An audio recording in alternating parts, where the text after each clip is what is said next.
बुद्ध कहते हैं, मनन से मन और बुद्धि में शक्ति का उदय होता है, स्मरण का उदय होता है। जैसे जैसे तुम वार्तालाप में जाते हो वैसे वैसे समृद्धि खो जाती है। तुमने कभी सोचा हो या नहीं सोचा हो, अब सोचना, निरीक्षण करना। तुम्हारी जिंदगी के अधिकतम उपद्रव तुम्हारे बोलने से पैदा होते हैं। 90% उससे भी ज़्यादा।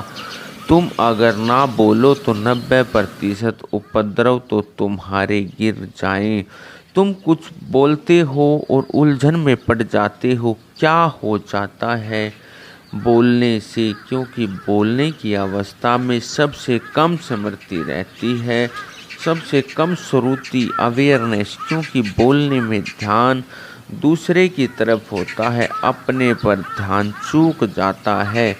जब तुम बोलते हो तब तुम दूसरे की तरफ जा रहे हो। तुम्हारा तीर दूसरे की तरफ जा रहा है। तीर का पिछला हिस्सा अपनी तरफ होता है, तीर का फल दूसरे की तरफ होता है। चेतना एक तीर है, वो दूसरों को देखती है। जिसे तुम बोल रहे हो उस पे ध्यान होता है, अपने पे ध्यान चूक जाता है और इसलिए उस गैर भान की अवस्था में तुमसे बात निकल जाती है, जिसके लिए तुम जिंदगी जन्मों जन्मों तक पछताते रहते हो।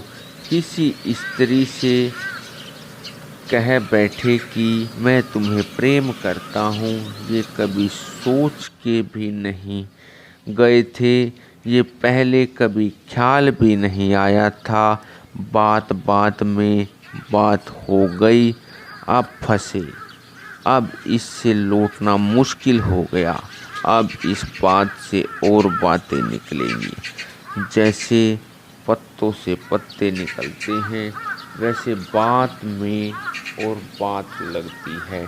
अब चल पड़े तुम एक यात्रा पर।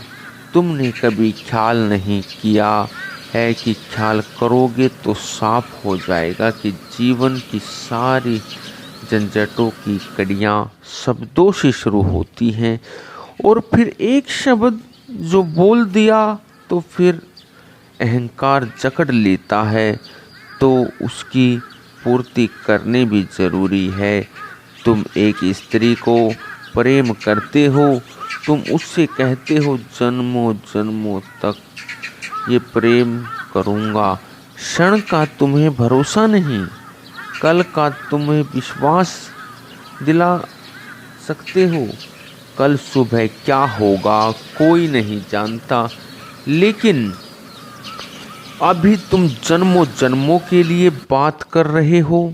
अगर तुम जरा भी होश में हो तो तुम इतना ही कहोगे कि इस क्षण मुझे प्रेम मालूम पड़ता है, कल का क्या पता।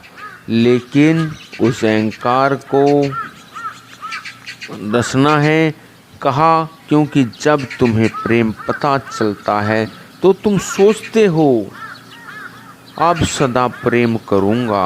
प्रेम का तुम्हें पता है क्या अर्थ होता है, हर स्थिति में तुम प्रेम कर सकोगे।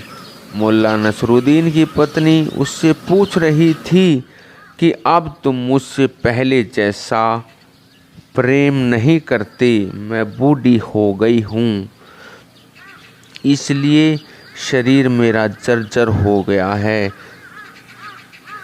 इसलिए झुर्रियाँ पड़ गई हैं, इसलिए। और याद है तुम्हें कि धर्मगुरु के सामने तुमने कहा था कि सब सुख दुख में साथ दूंगा। मुल्ला नसरुद्दीन तो सुख दुख में साथ देंगे, बुढ़ापे का किसने कहा था? मुल्ला नसरुद्दीन ने कहा सुख दुख में तो साथ देंगे, पर बुढ़ापे में किसने कहा था कि साथ देंगे? तो सुख दुख में तो साथ दे ही रहे हैं, बुढ़ापे की तो बात ही नहीं उठी थी। तुम आज जब कह रहे थे तब तुम्हें पता है कि सदा का कितना अर्थ होता है, उसमें कितनी चीज़ें छिपी हैं। लेकिन आज तुम कहे होंगे, लेकिन फिर कल इस आश्वासन को पूरा करने में मुश्किल पड़ेगी। न पूरा कर पाओगे तो पछताओगे, पूरा करोगे तो दुखी हो जाओगे, क्योंकि जब प्रेम हाथ से छूट जाएगा बचेगा तब तुम क्या करोगे, कैसे उसे ज़बरदस्ती लाओगे। तब एक प्रवचना का इनाल शुरू होगा।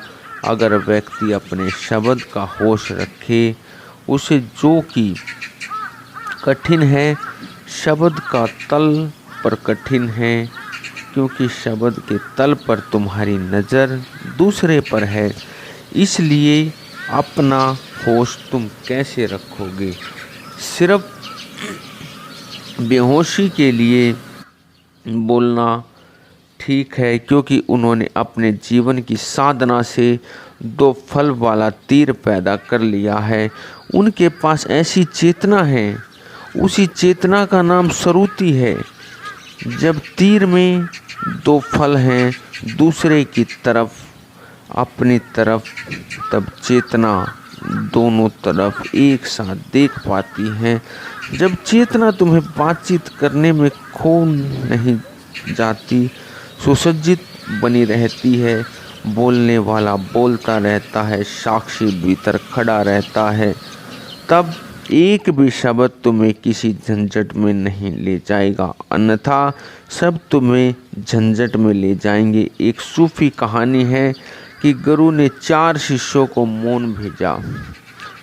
सांझ हो गई, मस्जिद में चारों बैठे थे, दिया नहीं जलाया। किसी ने नौकर पास से गुजरा था तो एक ने कहा, भाई रात हुई जा रही है, दिया जला दे। दूसरे ने कहा, तुम बोल गए, गुरु ने मना किया था।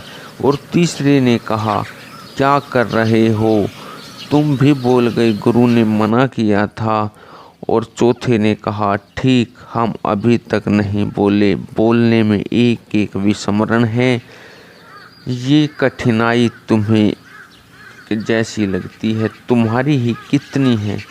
तुम चुप बैठो, तुम्हें पता चल जाएगा कि बोलने का कितना मन होने लगता है। तुम चुप बैठो, तब पता चलेगा कि भीतर तुम किस तरह बोलने लगते हो, और बाहर कोई भी बहाना मिल जाए कि सुरुचि खो जाओगे। कहानी का मतलब क्या है? कहानी का मतलब है उन चारों में किसी को भी स्मरण न रहा कि हम चुप होने के लिए यहाँ बैठे हैं।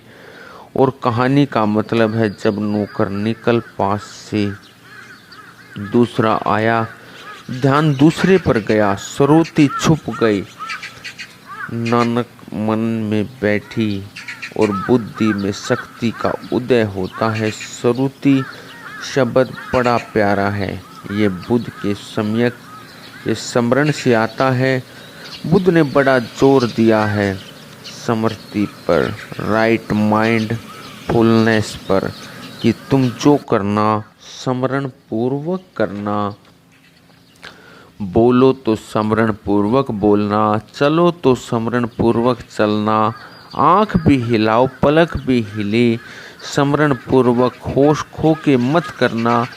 कुछ जो तुम होश खो के करोगे वही पाप है, और जो तुम होश खो के करोगे उससे ही तुम अपने से दूर निकलते जाते हो। अपने पास आने की एक ही विधि है, तुम ज़्यादा से ज़्यादा होश संभालना। किसी की परिस्थिति हो, कैसी भी परिस्थिति हो, तुम एक चीज़ मत खोना, सब खो जाने देना, वो होश है। घर में आग लगी हो तो भी तुम होशपूर्वक घर के बाहर निकलना